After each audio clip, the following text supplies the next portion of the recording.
American 2109, just keep the right turn heading of 270. I'm just trying to get you around some traffic so I can keep you climbing. And flex shift 507, let's see. I don't know if it'll be better for you or not, but you can go to right Delro if that works out better for you for the weather.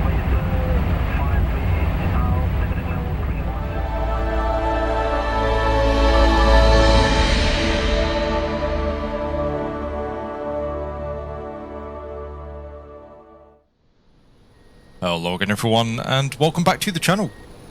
In today's video we are going to be taking a look at the TFDi McDonnell Douglas MD-11. TFDi were kind enough to reach out to me asking whether or not I would like to showcase the aircraft, and of course I was only too happy to see what the add-on has to offer. The MD-11 is an absolute classic. As usual, we are going to be carrying out a full review of the add-on here today, and I figured there'd be no better way of putting the aircraft through its paces than with some real-world ops.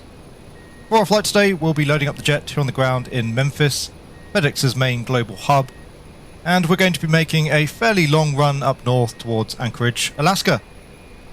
Flight time today will be a little over 6 hours, initial cruise flight level will be 320. We've got about 41 tons of cargo on board the aircraft, and about 63 tons of Jet A, so pretty much up at our max takeoff weight here out of Memphis. Similarly, we'll be pretty close to our max landing weight on arrival later on into Anchorage. It is a beautiful day here in Memphis. The weather though later on in Anchorage will likely be somewhat more inclement. I've got to say that I am really looking forward to this flight, as the MD-11 is one of the few jets that I've yet to fly in any sim previously. Of course, I certainly hope that you enjoy our outing as well. As always, if you do, please consider giving the video a like and subscribing to the channel. If you would like to help support the channel further, you can do so as well by becoming a channel member or patron. So, good morning and welcome to the cockpit of the TFDi MD-11. As discussed, we're currently on the ground here in Memphis, located at the FedEx Global Super Hub. We have just boarded the aircraft and, as usual, just got things electrically powered, so the battery selected on and guarded. We've got the APU up and running, and that's providing electrical power and bleed air supply here to the jet. In terms of our originating checks, the weather radar is selected off, fuel switches are selected off, spoilers are disarmed, the flaps and slats are retracted, gear handle is selected down. On the overhead fuel panel, the dump switch off and guarded, same as well for the manifold drain switch. Emergency power selector is off. Battery again selected on and guarded, cockpit lights are set as required. We'll reset the master caution, the EAD has been checked.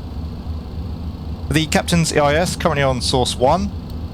We'll test out the auxiliary system, and same there as well for number 2, and come back through to 1. Static air selector is in normal, that's guarded. The display units are checked. On the clock showing 1401 Zulu, that is correct. And for the VHF, we're currently on VHF 1. Nav lights are selected on, emergency exit lights are armed. We'll carry out an emergency exit light test. And the test is good. No smoking signs can go on. Same there as well for the seat belts. We'll carry out an engine and APU fire test.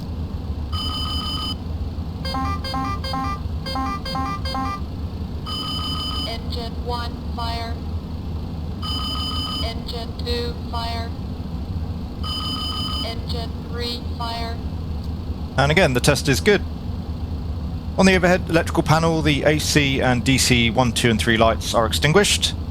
For the AC bus ties, we have 1, 2 and 3 armed. And same as well for the generators, showing 1, 2 and 3 armed lights illuminated. Gemma light is off, annunciator light test we can carry out. Overspeed. So just working our way around the flight deck. Overspeed.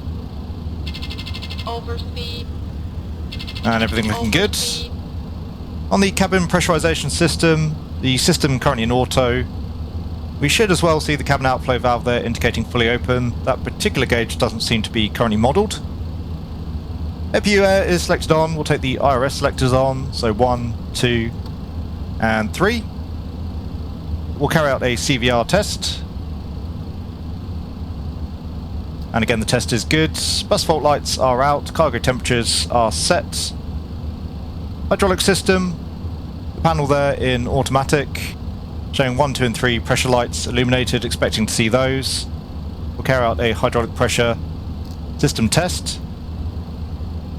Smoke elect air switch is in the normal position. Drive 1 and 2, 3 switches are guarded. Same as well for the cabin bus switch. The emergency power selector can now go through to arm. Air mask switch is off and guarded. Fuel system, again the manual light extinguished. Exterior lights, the landing lights and the nose light selected off. Left and right wing and runway turn-off lights apparently want to go on at this point, which seems a little bit unusual, but we'll follow the checklist. Load lights will take on, beacon light is off, we'll leave the high intensity lights off as well for now. The flap limit and elevator field, both of those switches in auto, all lights extinguished. Again, just confirming there, the cabin pressure controller in the auto position. Ditching switch is off and guarded. Anti-ice and defog, all lights extinguished. For the MCP, firstly in terms of the EFIS selections, currently in inches of mercury, 3050 on the QNH. And for the barrier minimums there, we currently have RA 200 feet selected. IAS MAC, our initial speed restriction on the departure here is going to be 250 knots. So we'll leave things as they are. Heading, we'll go with 180, that's our departure heading. Just using my hardware selections for now. As you'll see in just a moment's time, the rotary selections on the aircraft are very slow overall. So we've got 250 knots, 180 on the heading. Initial stop height is going to be 5,000 feet. Just using my mouse wheel to make the selections here at the moment, and going as fast as I can here in terms of scrolling. Again, personally I find the selections to be overly slow on the jet. So we have 5,000 selected. On the standby compass there showing 180, we'll verify that later on against the navigation displays. Bank angle selector in auto, AFS override switches are both up, and again the altitude is set. The oxygen mask test, again not currently modelled on the aircraft. Gear lights, we have 4 greens. For the centre gear normal lap light, that is extinguished and guarded. We'll come now onto the config display here on the secondary display and carry out the gear test. 38 line of ground, taxi Lima to ramp 4. So we have 4 red lights, 4 red indications. We'll carry out a takeoff config test, so just bringing up the throttles. Stabilizer. And again the test is good. Auto brake can go through to takeoff. The auto brake ABS light is out. And for the doors, currently showing the cargo doors, both the upper, forward and the centre open. Standby attitude indicator. 19-1 Endeavour 5332. Nice animation there, that is set. And now we can come down to the FMC and begin programming that for our departure. So firstly we'll come on to FMC 1, just working our way through the status page. You can see we are a McDonnell Douglas MD-11, currently fitted with the CF6 ATC engines. Active database 2nd of November to the 29th, so the database currently rather out of date. We'll come on to the flight plan init. And we'll start building up the route. We're going to build up the route manually. So we're departing out of Memphis, Kilo, Mike, Echo, Mike. Bound for Anchorage, which is Papa, Alpha, November, Charlie. Alternate today is Elmendorf Air Force Base, so Papa, Alpha, Echo, Delta. We can start aligning the RSs, the GNS position there is correct. And flight number today, FedEx, so Foxtrot, Delta, X-Ray, 6018. Initial cruise flight level will be 320, and we're going to be making a step climb later on up to 340. Cost index for the flight is going to be 20. So that's page 1 of our flight plan init complete. We'll go on to page 2. Interestingly, you can actually auto-populate the weights for the aircraft. I don't know whether or not that's true to life. It looks as though, watching TFDi's material, that the jet can actually sense its own weights and CFGs. That's pretty neat if it can. So block fuel for the flight today is 62.6 tons, that is correct. Takeoff gross weight 243.2 on the jet. Our flight plan currently showing 242.5. Just bump the taxi fuel up there a little bit as well. 0.5 tons for the taxi. Takeoff CFG is 18.5 and zero fuel weight CFG 22.1. That's page 2 complete. Page 3 we don't really need to fill out right now. That essentially pertains to fuel dumping and as well the fuel condition. So the init page is complete. We'll come over to the flight plan. Departing out of Memphis, we're going to be off runway 18 center. And we're going to be flying the Nikkei 5 departure. So just scrolling down to find that, there's the Nikkei 5. We'll be transitioning via waypoint Aneo. And we can insert all of that. Again, we're going to build up the flight plan manually, so that will just take a few moments. After waypoint Aneo, we're going to be tracking direct to the Sierra Golf Foxtrot VOR. We'll then be direct to waypoint Drabs, Delta Romeo Alpha Bravo Sierra. After Drabs, direct to Kilo Delta 84 Whiskey. Ground, you got 206 back with you on Echo for 5. And then again direct to Kilo Uniform 12 Sierra. 206 ground, still Echo short of Fox 5 for now. Then direct to waypoint Vesdo, Victor Echo Sierra Delta Oscar. Then onto the Yankee Quebec Uniform VOR. And then we've got a lat long waypoint, so it's going to be north 5700.0 and west 125.00.0. So just double checking that, north 57, west 125. Next direct to waypoint Mitom, Mike India Tango Oscar Mike. And then from Mitom, finally picking up an airway. That's going to be the November Charlie Alpha 10 airway.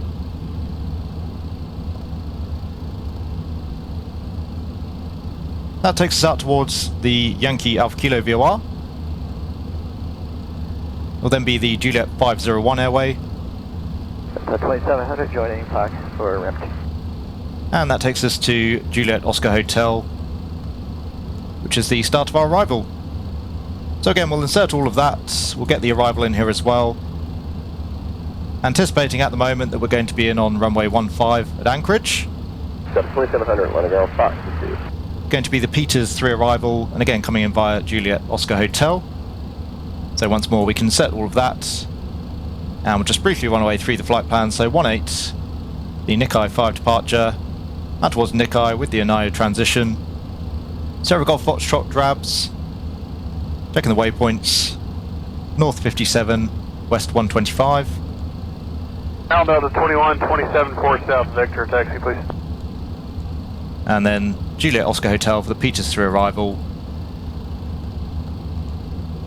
Vectors ultimately onto the ILS for runway 15. For the secondary, we'll just make that a copy of the active. Radnavs, just checking those, but we'll leave those auto-tuning. In its complete performance, so initial stop height 5,000 feet. Got 310 knots for the thrust limits. We'll set the flex in just a moment's time. But for the climb thrust here, we'll go with a climb 2 derate, so that's 20% off the thrust. Lastly, for the takeoff and the approach, as you'll have seen just a moment ago, we calculated some takeoff data off the tablet. We'll talk more about the tablet during the cruise. Pertinent details for now though, it's going to be a flex of 45 degrees, PAX on. 2127 monitor tower 119.36. And it's going to be 10.5 on the flaps. Runway slope and winds, we'll call 0 and 0. OAT is currently 21 degrees Celsius. And the aircraft automatically calculating our V-speed, so we'll take those. We've got a V1 of 152, VR of 169, and a V2 of 180. Climb thrust at 1840. We'll accelerate here as well at 1840. That's it for now then, in terms of the box setup. We'll leave ourselves here on the takeoff page. We'll set the first officer through to the flight plan page. We do have Navigraph compatibility with the onboard tablet, and again we'll take a look at that during the cruise, during the arrival as well into Anchorage. Once we're down here though, as usual, we'll just brief up the departure off the chart. So again, it's going to be the Nikkei 5 departure off runway 18 center here at Memphis. Let's plate 10-3 Papa, it's an RNAV SID. 18 centre, the initial climb, we're going to be climbing on runway heading 180. As we saw, we've got that selected on the MCP. And that's going to be to intercept the 212 course out towards Cheeto, then depicted making the right-hand turn towards Nikkei. Initial stop height, 5,000 feet, expecting a clearance to our filed altitude within 10 minutes after the departure. Transition altitude, as is typical here in the States, 18,000 feet. And we do also have a typical speed restriction of 250 knots here below 10. Terrain-wise, nothing significant here on the chart. We have an MSA of 2,500 feet. Weather as well here, very pleasant, light winds, great conditions, so if we do need to make return, no considerations there. Otherwise, in terms of the taxi, again we're currently on the FedEx ramp out to the north here of the airfield. Pretty straightforward for us, we're just going to be pushing back initially, we'll then come out via Sierra, onto Bravo, and it will then be a full-length departure off runway 18 centre here at Memphis.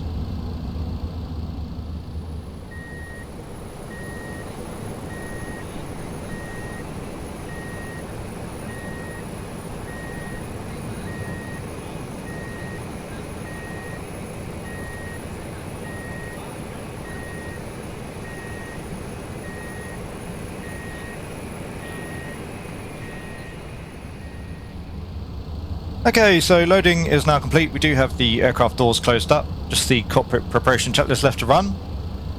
In terms of the fuel, we have 62.4 tonnes on board the jet, 62.7 on the flight plan. A little bit of APU burn, there's plenty of fat in the flight plan, so we're good on the fuel.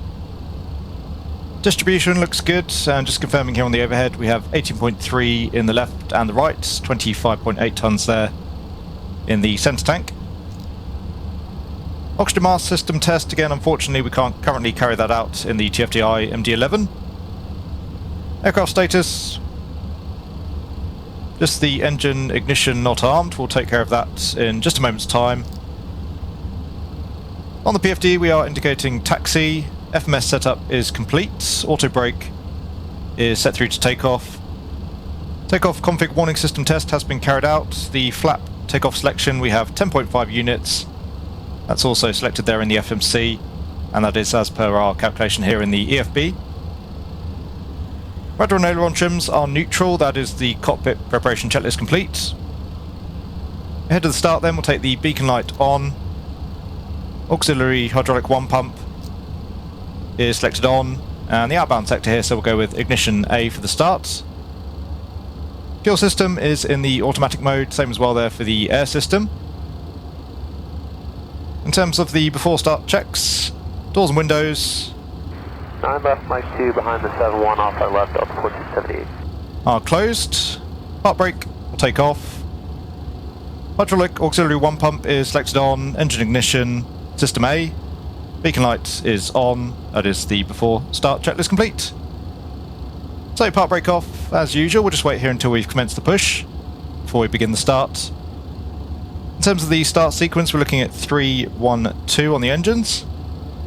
And again, we're just going to be pushing back here into the apron. Later on for the taxi, we'll be out via Sierra, which is just off our 1 o'clock. Take Sierra out for runway 18 centre. Okay, there goes the tug. We'll start engine 3. So we do have N2 rotation. Oil pressure there on the engine slowly coming up. And we're waiting on 15% here before we introduce the fuel. There's our 15%, so fuel on. We do have a good fuel flow. Oil pressure looks good, the EGT coming up, there's our light off. Overall, the internal sounds on the aircraft are pretty decent. Externally, they do leave a little bit to be desired. You'll obviously get some feel of that throughout the video. I'll try and keep quiet for the number 1 start more or less, just talking through the basic parameters so that you can hear the engine start sequence in its entirety. We have starter cutout, so just waiting on the number 3 here to stabilise. Ground control, top of the morning to you, Southwest 3193, coming to 3 south, taxi. And good start there on 3, we'll start number 1.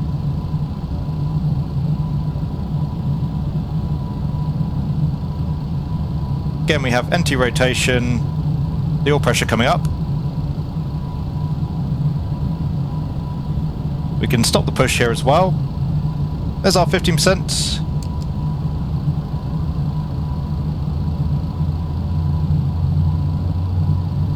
And we'll take the park brake on.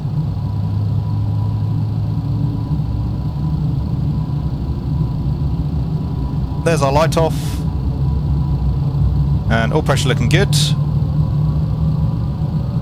Southwest 3193 Atlanta ground. Great afternoon. Runway 90 left. Mike 2, taxi Lima Lima 1. Lima 1, 9 left, Mike 2, Southwest 3193, thank you. So 558 Atlanta ground, runway 8 right, taxi the Echo. Taxi via Echo for 8 right, Delta 558. Okay, good start there on number 1. The tug should be clearing fairly shortly. In the meantime, we can start number 3.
Right, so we do now have a good start here on the number 3. The tug is clear. For the after start items, the engine and airflow anti-icing we can leave off. Windshield heats will take on. APU bleed is selected off. And we'll take the APU master off here as well. In terms of the lights, we'll take the taxi lights through to taxi. Takeoff lights will set through to extend, but we'll leave them off for the time being. Local lights are selected on. The runway turn-off lights are selected on. For the after start checks, APU bleed is off, APU should run down momentarily. And for the anti-ice again, engine and airflow anti-ice off, windshield heats are on. That is the after start checklist complete. Ahead of the taxi, we'll set the flaps through to the dial flap position. So again, we were expecting 10.5 units.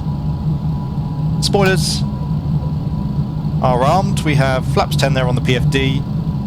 TCAS, a little bit ahead of sequence here, but we'll go through to TARA as per the checklist.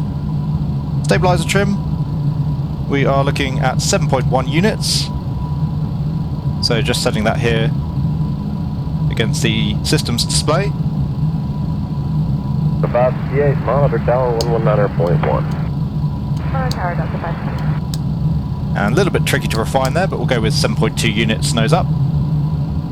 FMC, we are on the takeoff page. Nav mode we can push.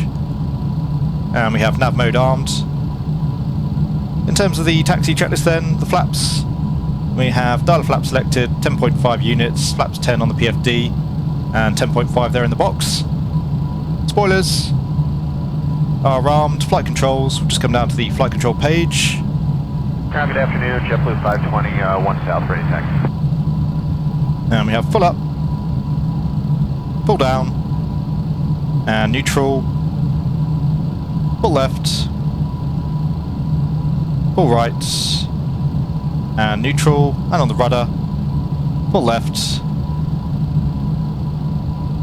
full right, and neutral. Lastly, the stab trim, again 7.1 units, 7.2. Come back onto the secondary engine page. So we are now good for the taxi. We are clear here on the right and clear on the left. Park brake can come off. We're pretty heavy today in the MD-11, but we do need quite a bit of thrust here to get the aircraft moving. About 2384, get rid of that JetBlue out of 1. Got about 30% there on the M1, so that's still within normal parameters. 5384, welcome. So as discussed, we're going to be taxiing here down the apron, joining on to Sierra. And then from Sierra we'll join on to Bravo for a full-length departure off runway 18 centre. 7.01 on the ground, taxi spot 2. Nice, 21301. Now 6'4", approaching 2 north. Tug 4. Hey, firm, 6'4", 2 north for Delta North. Tug 4, alrighty, let's go straight out hotel, sort of 8 right. Hey, straight out of the hotel, we'll sort of 8 right, 7.31 7'4". on the ground, Fox to the ramp. Fox to the ramp, 771. Okay, so we are now lined up here on runway 18 centre. We've got the landing lights selected on, nose lights set through to takeoff, strobes are selected on, and we've taken the weather radar on here as well, ahead of the departure. Park brake can come off, we'll just hold the aircraft on the tow brakes. The before takeoff items, landing lights and strobes are selected on, EAD. We're just looking for the green box, that's our takeoff config test. EAD is checked. The gas is set through to TARA. And we've armed up the auto flight, which is a pretty interesting system in the MD-11. We arm that up ahead of the takeoff. Once we come through a certain N1 threshold, which I believe is 65% N1, the auto throttles will actually take over and set takeoff power for us. As you can see on the FMA, we have pitch, navs armed, takeoff, and takeoff clamp, 5,000 for the stop height. So initially we'll just come through to 40% on the M1s. As usual, just allowing the engines to stabilise.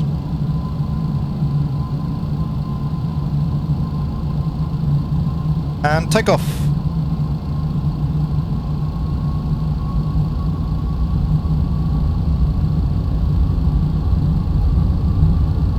As we come up through 65%, the auto throttle's taking over. They're now setting the power here for the takeoff.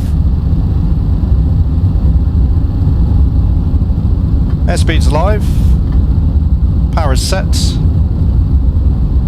Let's take off clamp. 100 knots.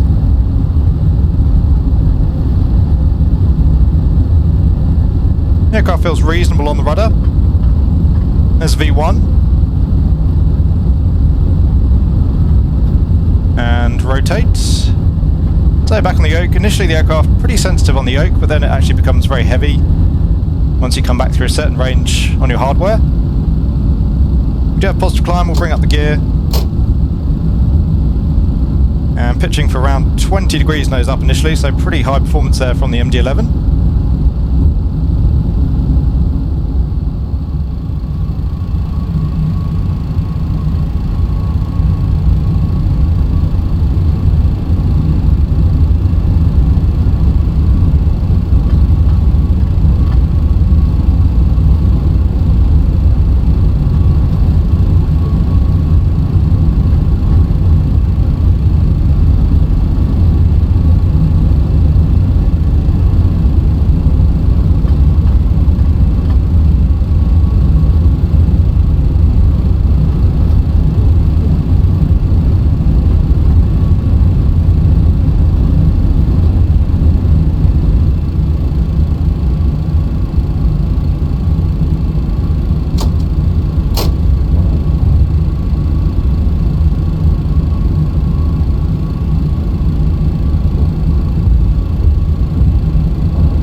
Aircraft is reasonably in trim, just needing a little bit of back pressure on the stick here to maintain the pitch. So waiting until we come up through 1800 feet, there's 1800, we'll go for a profile climb. And just following the flight directives, starting our turn out towards the west. American 2109, departure radar contact, climb maintain 900,000. Up through the flap retraction speed, so we'll retract the flaps. Just holding the slats for the time being. American 2109, turn right heading 260, just to vector get you around some weather and some traffic. The MD-11 definitely has a nice feeling of weight to it and roll. It's a little bit twitchy in pitch. Free fall 1, Memphis below, flip admin. Free fall 1, roger. Let's get things trimmed out. And looking pretty good now, so we'll take autopilot 1. Again, just hitting the auto flight to engage AP1. Up through our slat retraction speed. So we'll retract the slats and holding 250 knots. Just approaching 1,000 to go. Again, the aircraft leveling off here at 5,000 feet. So gears up, flaps are retracted, we'll disarm the spoilers. Nose light can go off. We'll get rid of the runway turn-offs here as well. And we can disarm the auto brake. We'll maintain 5,000 feet here until we're pointing out towards the northwest. Rather beautiful scenery here as we blast off out of Memphis. Save the after takeoff checks, gear is up, lights are out, flaps and slats are retracted, spoilers disarmed, auto brake is off, AD is checked, Altitude. getting ready for the level off, just holding the seatbelts and the lights for now, the barrier as well obviously till we come up through 18,000 feet. So the MD-11 there doing a nice job of levelling us off at 5,000 as we're on a heading of 270. We'll assume now we've been given further climb up to 11,000 feet. And again, very slow on the rotary selections here. It's going to take quite some time for us to get through to 11,000. Hopefully TFDi can continue to work on that. As soon as we set 11,000, the aircraft automatically going back into the climb phase. And just inadvertently selecting vertical speed there, we'll go back into profile. So holding 250 knots for now. Just come out on the range on the nav display. Interestingly, the box here has 250 knots at waypoint Lance coded. We'll get rid of that. We just want to hold 250 knots below 10. And it doesn't look as though we can clear out the 250 knots there at Mudhoe. Presumably because that's the current active waypoint.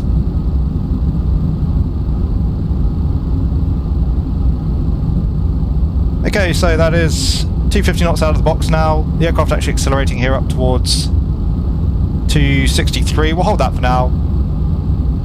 As we come up through 10,000 feet, we should accelerate further up to around 300 knots. So just coming over waypoint Mudhoe. Again, we'll come out on the range. We've got waypoint Nikai at about 40 miles out towards the northwest. And just approaching 10,000 feet, so we'll get ready here for the landing lights. OET is still 14 degrees, so we're good in terms of icing for now. We'll keep an eye there on the temperature. And just coming up through 10. So landing lights off. No one down the back, so we'll just leave the signs on. And you can see now accelerating up towards 310 knots. And again, we'll assume we've been given further climb now. Flight level 210. American 2109, keep the right turn heading of 270. I'm just trying to get you around some traffic so I can keep you climbing. 210 set. And 210 there on the PFD. The MD-11 definitely quite a performer. You saw there we're getting around 20 degrees nose up during the initial stages of the takeoff. And nice high rates of climb here as well, even whilst we're accelerating. I believe that is true to life of the real world jet. 6 degrees there on the tilt. We don't really want that. We want to come back. Unfortunately, the granulation here on the tilt selection is not very good, so it actually makes the tilt pretty useless. Typically coming through around 10,000, we want about 2 degrees nose up. Just stick with 0 on the tilt for now. American 2109, you climb 18-1, 2000. That TAT coming up as we accelerate. To be expected. Flexjet 507, you can go direct to Medina. So we've just come around the corner now. We are tracking out towards the northwest. Again, the MSA 2,500 feet. We're tracking out towards waypoint Lance and then on towards waypoint Nikai. Unfortunately, no day mode on the charts as far as I can tell. The chart functionality is fairly basic overall, although it is nice, of course, to see Navigraph integration. And we'll talk more about the EFB here during the cruise. Rate 268 Dollar, was that you checking in? So leaving Memphis behind us, again, really beautiful scenery actually in this part of the world. Usually flatter areas don't tend to be quite as visually spectacular, but there's definitely a certain beauty to the scenery here. So to come up through the cloud layer, that TAT is now decreasing. Take the engine anti-ice on. We can leave the airfoil anti-ice off. Master caution, no ice detected. That's reasonable, but we'll leave it on for now anyway, since we do have a little bit of icing potentially anticipated. Yeah, it's coming up through 15,000 feet. So you can see, even with climb 2 thrust, again about a 20% reduction there in our climb thrust, we're still getting around 2,500 feet per minute rate of climb, and that's with a pretty heavily loaded aircraft. Again, our gross weight currently 240 tons, and I believe the max takeoff weight around 245, something like that. So we're almost up at max weight here and still getting a cracking rate of climb on the MD-11. I'm not sure whether the aircraft really performs that well or not. Those of you familiar with the jet will be able to at least make some assertions based on what you're seeing here in terms of the data. So just approaching 17,000 feet. Once we come through 18,000, we'll come on to standard QNH. We'll just hold off on that. And down at around 8 degrees now the temperature, so definitely worth leaving that engine anti-ice on. Number 68 Delta, what approach did you want in Chester County? We'll continue the climb now up towards flight level 280. Again, it's going to be 320 initially for the cruise. Number 7161 Delta, fully approach the altimeter 2984. Number 432 Bravo Lima, fully approach, roger, the altimeter 2984. And just come up through 18,000.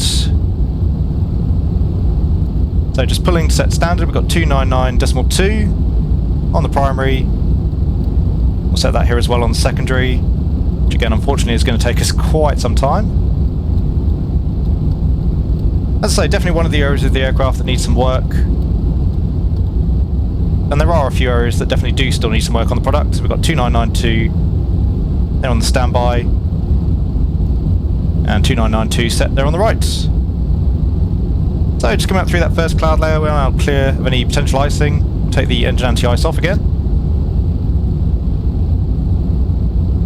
Just approaching waypoint Lance. Just a quick look here at the progress page. Currently estimating arrival into Anchorage with just shy of 30 tons, which is quite a bit more than I planned here for the sector.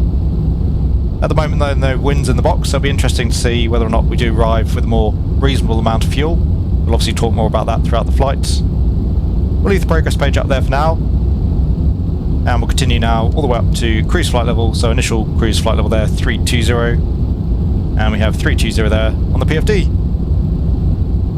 So just coming up through flight level 200 and turning over waypoint Lance. Definitely enjoyed that departure overall, although again the MD-11, a little bit of a handful there in pitch, does make the aircraft a little bit trickier to hand fly, at least in a nice smooth fashion. Anyway, we'll continue up to cruise. As usual, we're going to be taking a further look at the external model of the aircraft en route. As well, we'll try and enjoy some of the scenery. We're going to be working our way right across the continental United States. During the cruise as well, as I mentioned, we're also going to take a look at the onboard tablets, discuss the functionalities available with the aircraft in its current state. Flight time today is 6 hours, so we've got about another 5 hours in the climb here and then up into the cruise. Top of descent for Anchorage is going to be about an hour out, and as usual we'll come back to the flight deck and we can begin our preparations from there. American 2893 heading 090, reduce speed to 210. 090 heading on to 210 American 2893. Envoy 4129, maintain 170 knots for greater till Saitek, contact to O'Hare Tower, Saitek 12075. 170 degrees to Seika and tower at Seika 2075, Envoy 4129. Runway 442, contact approach 133.62. Right, we're going 33.62, friendly 442, good day. Q3, maintain 170 knots for greater till Seika, contact O'Hare Tower, Seika 12075. 170 degrees to Seika, tower 2075, Seika, United 2653, good morning. Ethiopian 574 heavy, good rate to 6,000. Takeoff approach, good morning, friendly 442, Chiquina 7000, to respond, 28 center. Runway 442, Chicago approach, thank you, 28 center it is. American 2893, reduce speed to 170 knots, full Seika, contact O'Hare Tower at Seika 12075. 170 till Seika, 2075 there, American 2893, good day.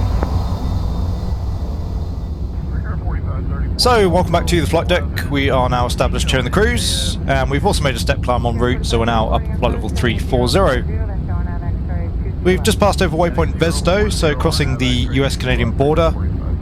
And as you can see, we've got about 1,300 miles to run now towards Anchorage, so about halfway through the flight.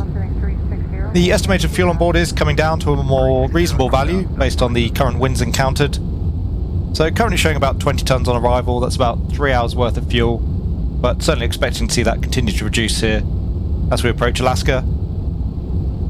As I mentioned, I thought the cruise here would be a good opportunity to take a look at the TFDi tablet and its associated features. Currently, for me at the moment, I think the tablet's a little bit basic, also a little bit clunky in terms of its operation, so definitely some room for improvement there. Some of the tabs are also unavailable during the flight itself, so we'll have to just talk through the functionalities and the features associated with those. So starting with the dispatch page, as you can see, you can link up the tablet with your SimBrief user profile, but I've elected not to do so in this particular case. In terms of the payload tab, again, obviously not operable here during the flight, but pretty basic. It gives you the option to load up a set cargo value, a set zero fuel weight value, and as well as set fuel value. All of those loadings are instantaneous, so there's no real-time loading, for example. And to enter the data, you just click on the field and then input with your keyboard, which sounds simple enough, but it can be a little bit clunky as well when you have some of the data fields selected. That can make operating other aircraft controls a little bit difficult. For the performance tab, we've already seen the takeoff performance tab during our setup. We'll just take a brief look here at the landing performance calculation. So we've got Anchorage.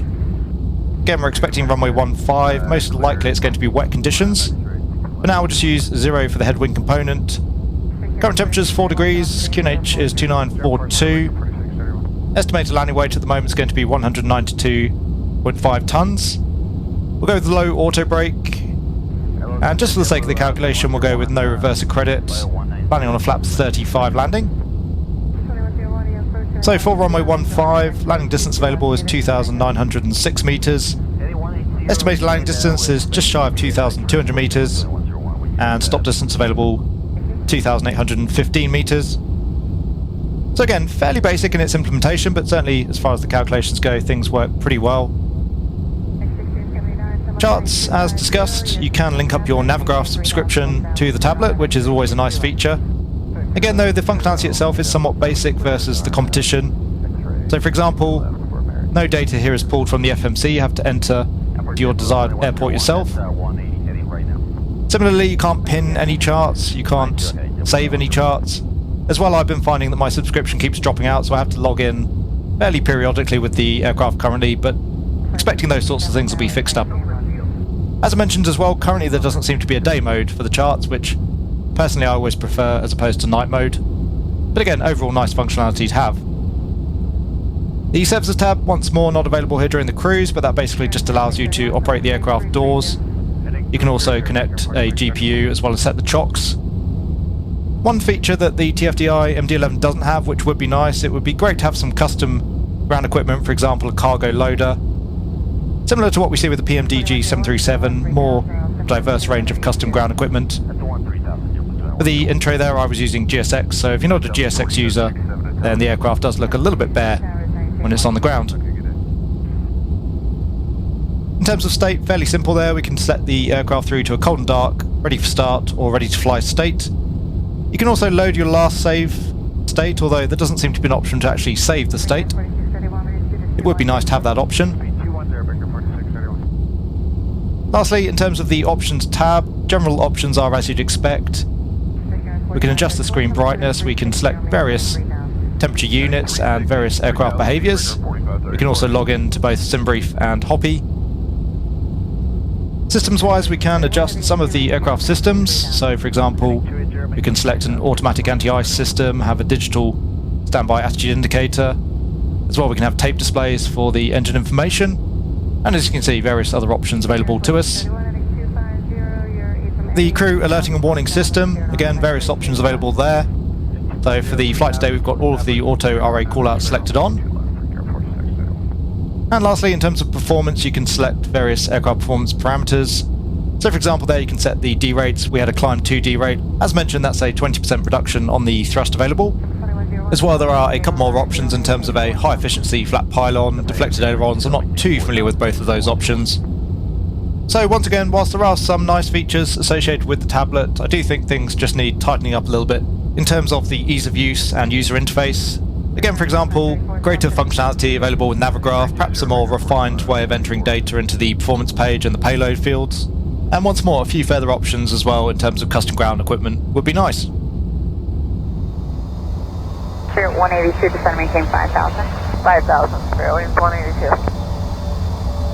American 2121, maintain 210 knots, turn left heading 360.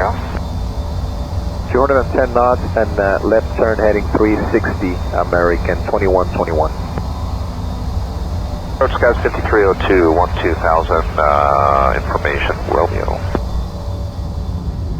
Skyway 5302, Chicago approach, expect a visual approach only 28 center. Visual approach 28 center, Skies 5302. Skyway 5302, safe flight conditions. It's been VMC the whole way, clouds are probably 25,000. Roger, and it's been very smooth.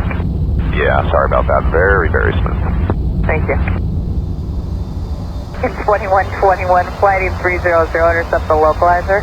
Heading 300, intercept localizer, American 2121. Ethiopian 574, heavy, flighting 220.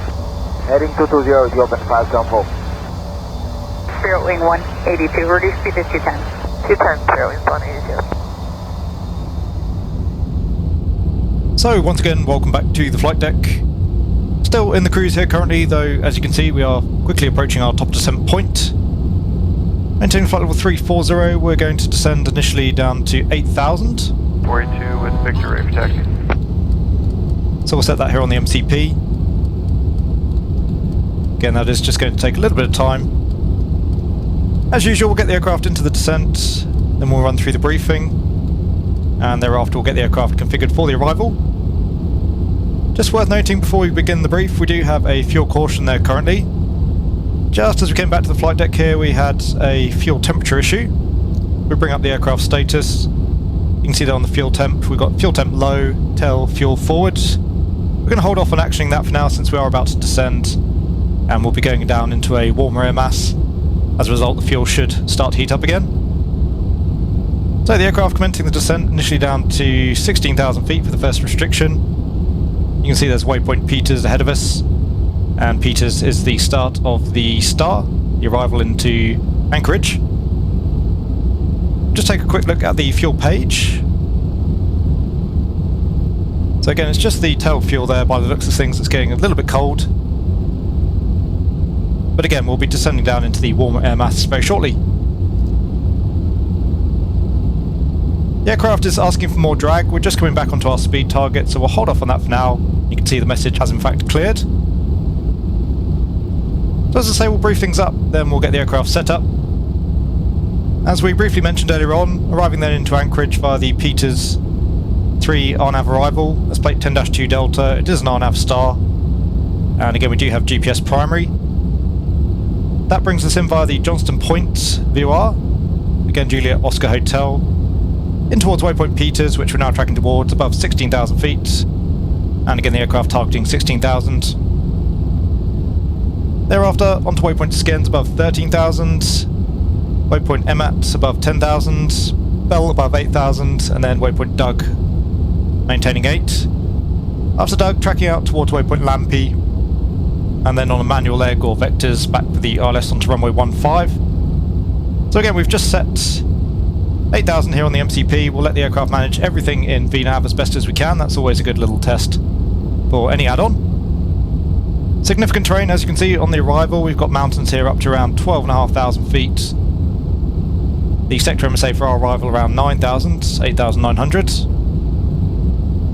In terms of the approach, that's going to bring us onto the RLS runway 15. For that, it's plate 11-3, the frequency 111.75. India Bravo Sierra Charlie. Final approach course 149, the aerodrome elevation 151 feet. And taking us down to the Cat 1 MDA of 401. On the rad-out, that's going to be 250. We're going to set the radio altimeter today as opposed to the baro. Again, just because it takes so long here to make the selections that it would otherwise take us quite a while here to get all the way through to 400 feet. In terms of the missed approach then, it's climbing to 800 feet, then a right turn up to 3,000 feet on a heading of 200. And outbound towards the Tango Echo Delta VOR on the 210 radial to take up the hold. Transition flight level 180. And coming in from the north, we've got a sector MSA there of 5,600 feet.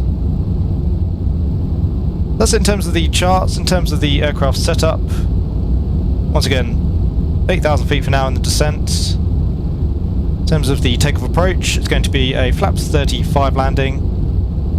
The approach there is 159 knots, and that is VREF plus 5, so we'll take 159 for the landing.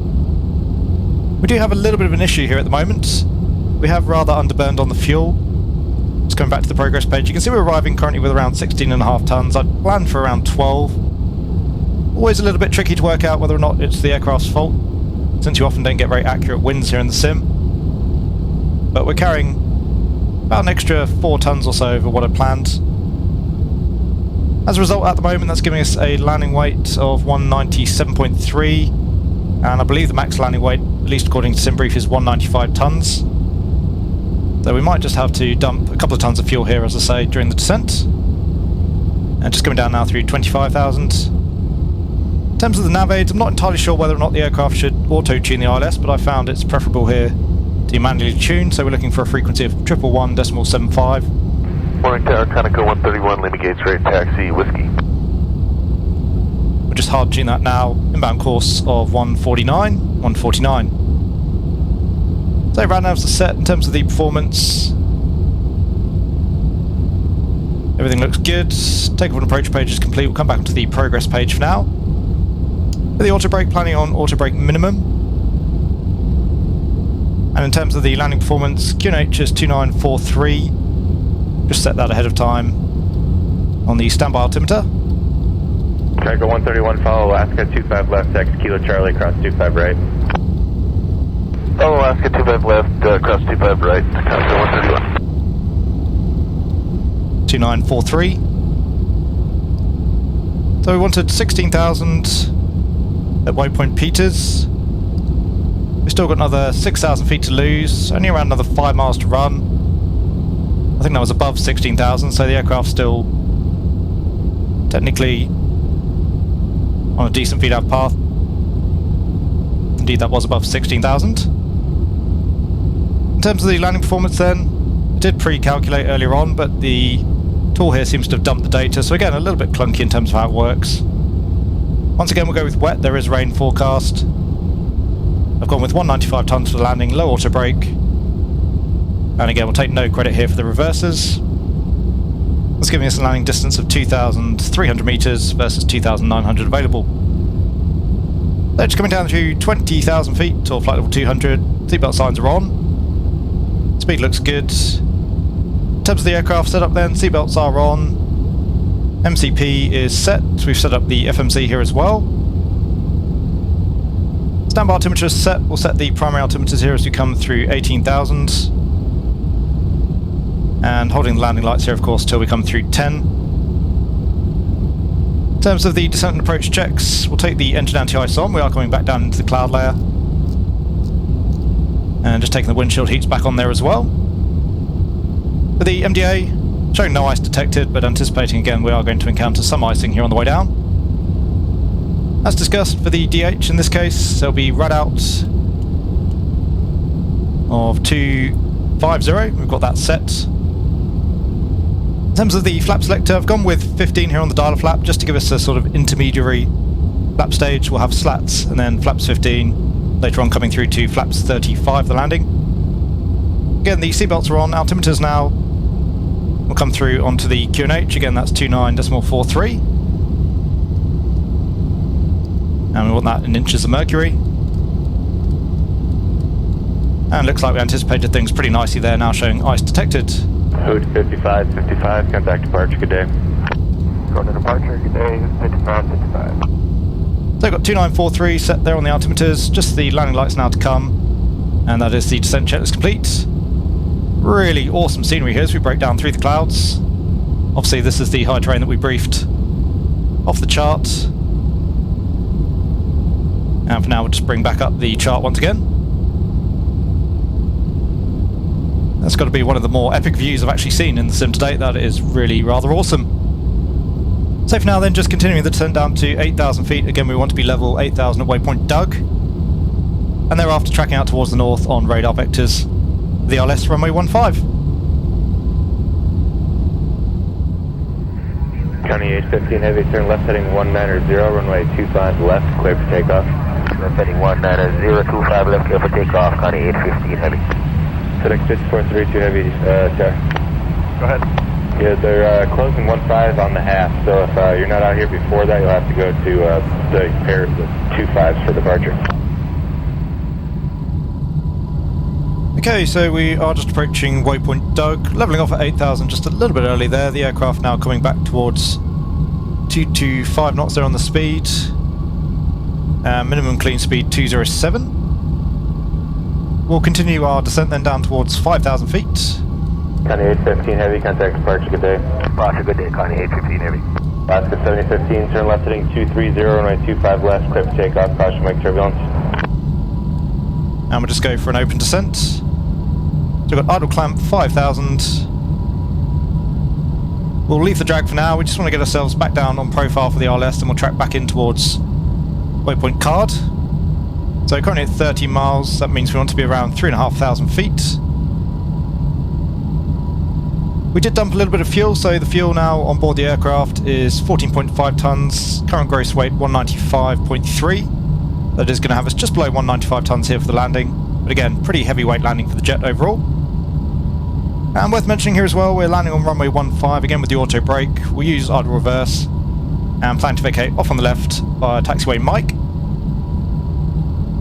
So 6,000 feet, 18 miles will be good in terms of the profile. We'll start the turn fairly shortly. We'll take the slats here as well. And we'll start rolling the speed back now towards 210 knots. Flight 7015, amend that, fly runway heading. Runway heading, Alaska 7015. It's 210. And we'll just reduce our vertical speed here as well back towards VS of minus 500 feet. So we'll track back in towards the runway, we'll go direct to waypoint Card. We can insert that. And the aircraft now commencing the turn back towards the waypoint, still in nav at the moment. As you can see, just coming onto the glide slope. So we'll just shallow out that descent a little bit further, we'll try and avoid levelling off. We've got ice detected, so we'll take the engine anti-ice on again. Get rid of the mast caution. And 20 miles out now from the field. We'll hold 208 for the time being. So coming in on a left-hand base leg. Not visual with the runway just yet. We'll come onto the RLS chart now for runway 15. Alaska 188, turn left heading 190, runway 25 left, clear for takeoff. So the aircraft draws the turn. We've obviously overshot slightly there in the turn, but we should still track towards waypoint Card. We'll keep an eye here on the navigation. In terms of the RLS, we do have India Bravo Sierra Charlie. So the RLS is identified. Stabilizer motion. As soon as we start to come onto the lake, we can arm up the approach. Just making sure here as well that we don't get high on the glide. Alaska 7015, contact departure, good day. Good day, Alaska 7015. We'll continue to descend down to 4,000. And we'll keep rolling off that speed. We'll come back towards 180. So we'll take flaps 15. Interesting as well, in the MD-11 you have to pull every time you actually want to select a speed or a heading. So that speed should start to roll off again. Echo 131, the traffic ahead turning southbound, runway 25 left, clear for takeoff. And we'll just come further left here again on the heading. You can see the aircraft's actually taken us through the approach track back towards the runway, so a little bit of coding error there in the navigation it seems. Okay, with a heading there of around 135. So just coming through 5,000 feet. 25 left, clear for takeoff, kind of go 131. We've got no ice detected. We'll just leave the anti-ice on a little bit longer. We do have a little bit more weather to pass through. Get there on the speed, flaps 15. We'll get rid of the mast caution. Alaska 188, contact departure, good day. And again, just making sure we don't go above the glides. Should see that localizer come in very shortly. Station departure, Alaska 188. Have a super day. Who's the number one at 25 left at Romeo? Set 3,500. Down to Mike, roger, cross 25 left at Romeo, then back taxi 25 right to Charlie. So again, the ILS is visually identified, 14 miles, 4,000 feet. Good there in terms of the profile. Here comes the localizer, so we'll arm up the approach. We've got land armed both for the loc and the glide slope. As soon as we capture the lope, we should capture the glide there as well. Maintaining 180 knots for now then. We'll hold that until around 7 miles. We'll take the gear at around 8. And we are now visual with the runway. Looks like we are clear of the weather, so we'll take the engine anti-ice off once again.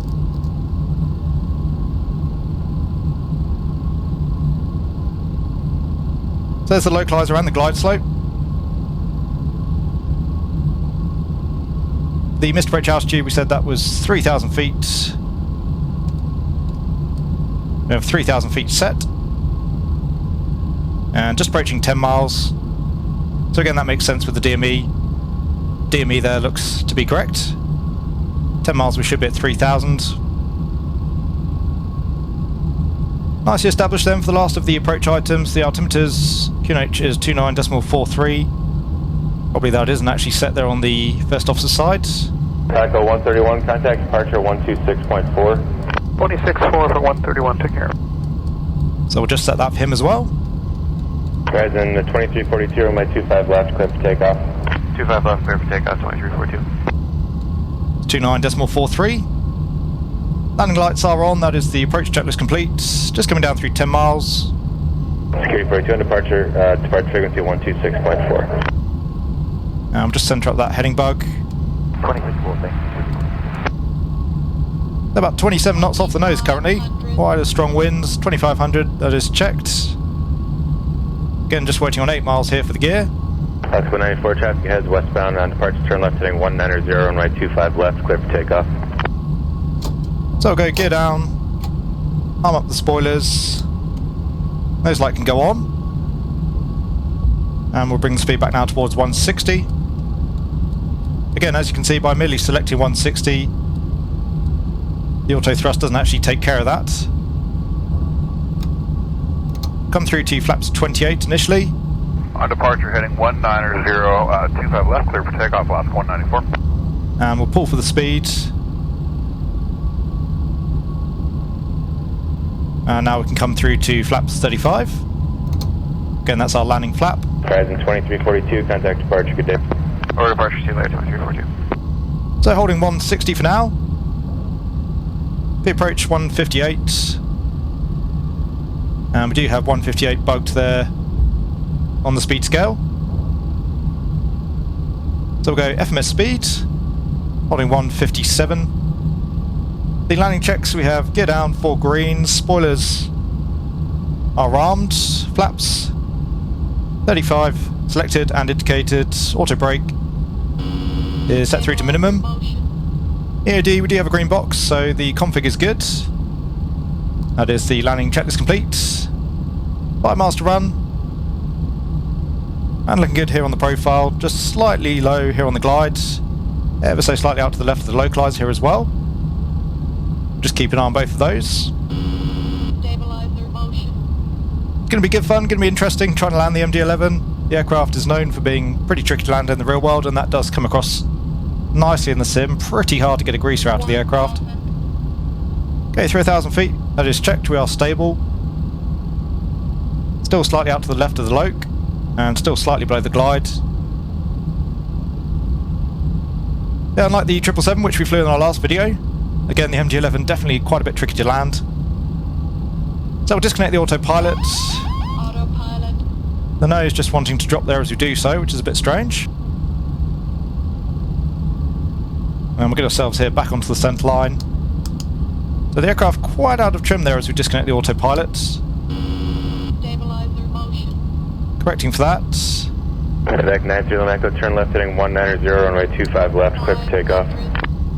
Let's check 500. Stabilizer motion. Needing a lot of trim. 400. The aircraft feels pretty wallowy here on the controls, which is nice. Approaching minimum. 300. Minimum. Okay, there's the MDA, we'll continue. Glide slow. We'll disregard the glide slope warning. With many add-ons in the sim, the GPWS system is overly sensitive during the landing. Okay, cutting the thrust levers. Again, a little bit of a whack there. We're coming to auto reverse. The reverse sounds are pretty abrupt, it has to be said. Okay, so spoilers are up, the auto brake doing its thing. And idle reverse, again planning to vacate next left at Mike.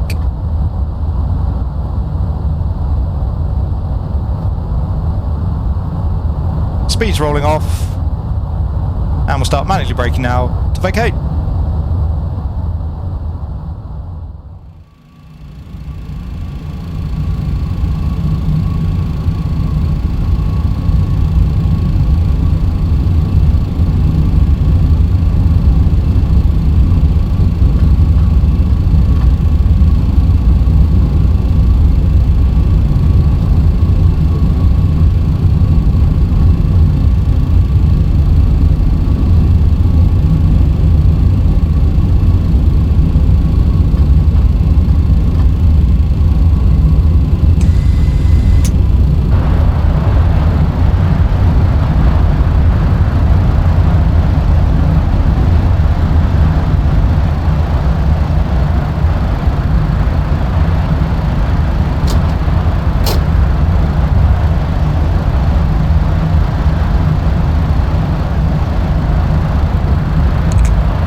So there you go, ladies and gents. I do hope you enjoyed our outing in the TFDi MD-11, and as well one of our longer, if not the longest flight that I've done on the channel here to date.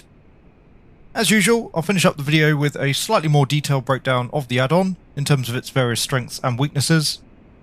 Starting with modelling and texturing. As always, it's very easy for you to see the level of detail available with the product for yourself during the video. In terms of my own thoughts though, the modelling and texturing externally are excellent. The aircraft looks very photorealistic, the PBR material textures look great as well. As well, there is a decent selection of liveries available for the product, and those have been very appropriately and very nicely weathered. Internally as well, the modelling is excellent, lots of nice detail in the cockpit and as well down the back. Texturing though does perhaps fall slightly shorter. I would say some of the textures appear at least to be slightly lower resolution than you might expect. And as well, that leads to a slightly grainy quality of some of the writing, particularly on the overhead panel, for example. Certainly, the MD-11 is still a very visually appealing add-on, but perhaps just not quite up there with the very best in terms of visual fidelity. Moving on to the flight modelling, which is probably the most interesting aspect of the aircraft overall. The TFDi MD-11 certainly feels like a unique aircraft in the sim. It does have some rather quirky handling characteristics. Quirky isn't to say inaccurate necessarily. The MD-11, as I mentioned during the flight, is known for being a fairly tricky aircraft to handle. Points that are worthy of note though as far as the flight model goes. Talking through a few things that I noticed throughout the flight. Firstly, the jet is quite pitchy, and the aircraft behaviour in pitch as well was quite peculiar at certain times. The TFDi MD-11 has a nice feeling of weight and roll, but you do have to be very careful on the controls and as well the trim, particularly I found during the departure. Similarly as well, during the approach with the autopilot out, the aircraft really wanted to dump the nose, so again requiring a lot of trim. From what I've read online, TFDi are aware of the issue and are looking to fix the aircraft with a subsequent update. Also, again, as we discussed during the flight, it is really hard to get a greaser of a landing out of the MD-11.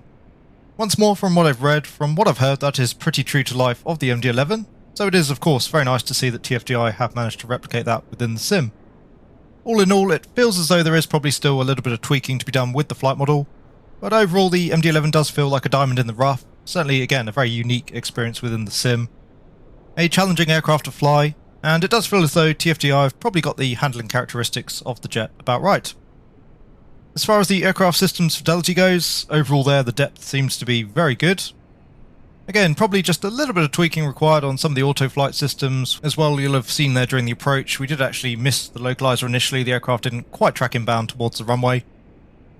I think also, again as I mentioned, some further refinements are needed in terms of system selection. Again, scrolling takes an awfully long time, and some of the scroll wheels as well, for example with vertical speed, seem to be, at least to me, in the reverse sense.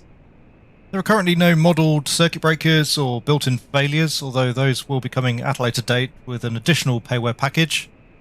Great to see that such functionality will eventually be included, although of course ideally that would have been a free update. Either way though, minus the failures currently, the system's depth is certainly right up there with most other aircraft available within the sim.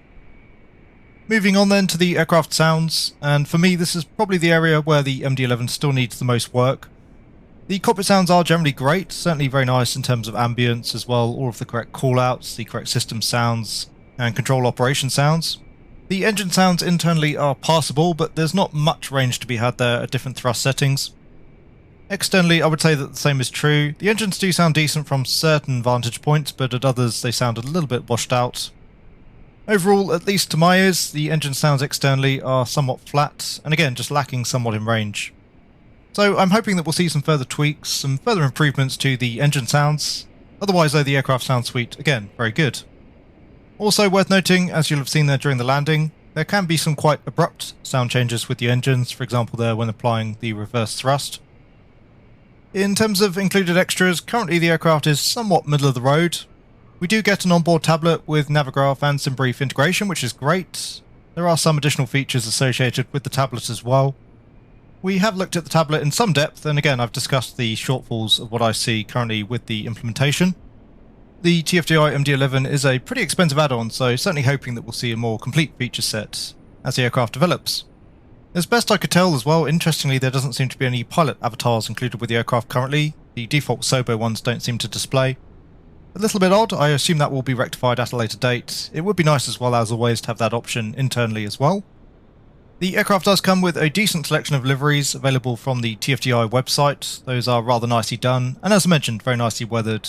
They give the jet an appropriately beaten up look.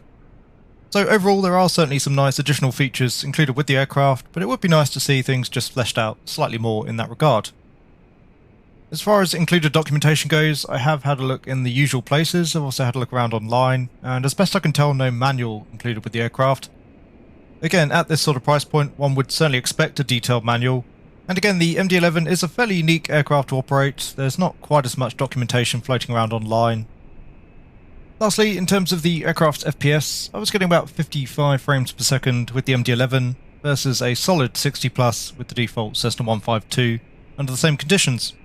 Overall, at least on my system, that does make the MD-11 a pretty frame rate friendly aircraft, and certainly one of the less resource hungry jets available for the sim. In summary then, for the TFDi MD-11, overall I really enjoyed the aircraft. It is certainly a unique experience, somewhat of a cross between a Boeing and an Airbus in terms of operational design and philosophy. As I mentioned during the introduction, this was an aircraft that I'd yet to fly in any sim, and certainly the experience overall did not disappoint. I'll certainly be revisiting the aircraft again at a later date for my own enjoyment if nothing else. That being said, depending on how you purchase the add-on, this is an $80 product, which is right up there in terms of cost within Microsoft Flight Simulator. As such, I think it's very fair to keep expectations high, and currently there is clearly still work to be done with the MD-11. But with that being said, TFDi have acknowledged that fact themselves, and quite openly stated that there is still work to be done on the aircraft. The developer has apparently elected to release the aircraft in what they deem to be an enjoyable and fairly realistic state. Once more, there is still work to be done on the aircraft, and if you're happy with the $80 price point, then there is a lot of fun to be had with this unique and very interesting trijet. Anyway guys, once again, I do hope you enjoyed the video. If you did, please consider giving it a like. If you want to see more content from the channel, then please do consider subscribing as well. And again, if you would like to help support my content further, you can do so by becoming a channel member or patron. Links to both of those are down in the video description below. A very big thank you to TFDi for letting us take a look at the aircraft, and as always a very big thank you to my channel members and patrons for all of your support. I do hope that all of you are having a great day wherever you are. Take really good care, and I will see you all again soon.